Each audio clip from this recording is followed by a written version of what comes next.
दाणे दाणे पे लिखा है खाने वाले का नाम. मंडळी, काय होतं की आपण बाजारात एकदाच जातो आणि आठवड्यातून एकदाच भाजीपाला घेऊन येतो. तर मग तो भाजीपाला खूप आणलेला असतो, पण तो म्हणजे संपेपर्यंत व्यवस्थित राहत नाही किंवा तो नाही का असं सुकतो वगैरे. त्यासाठी काय करायचं आहे की प्रॉपर पद्धतीने आपण तो व्यवस्थित स्टोअर करून ठेवायचा आहे. त्यामुळे संपेपर्यंत तो तसा टवटवीत राहतो.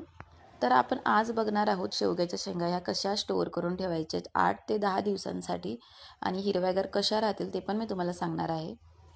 आपण भाजीसाठी जसे शेवग्याच्या शेंगा कट करून घेतो त्याप्रमाणे कट करून घ्यायच्यात. मंडळी, एका गोष्टीची काळजी घ्यायची की शेंगा या ओल्या अजिबात नाही पाहिजे, त्या पूर्णपणे सुकलेल्या पाहिजेत. त्यानंतर एक प्लॅस्टिकचा डबा घ्यायचा आहे आणि त्यामध्ये शेंगा प्रॉपर भरून ठेवायच्या. ज्यावेळेस तुम्हाला भाजी करायची त्यावेळेस थोड्या थोड्या शेंगा घेऊन तुम्ही त्या वापरू शकता. मंडळी, तुम्ही पाहू शकता की या शेंगा तशाच हिरव्यागार आहेत कंटेनरमध्ये. चॅनलला लाईक, शेअर आणि सबस्क्राईब करायला विसरू नका. धन्यवाद.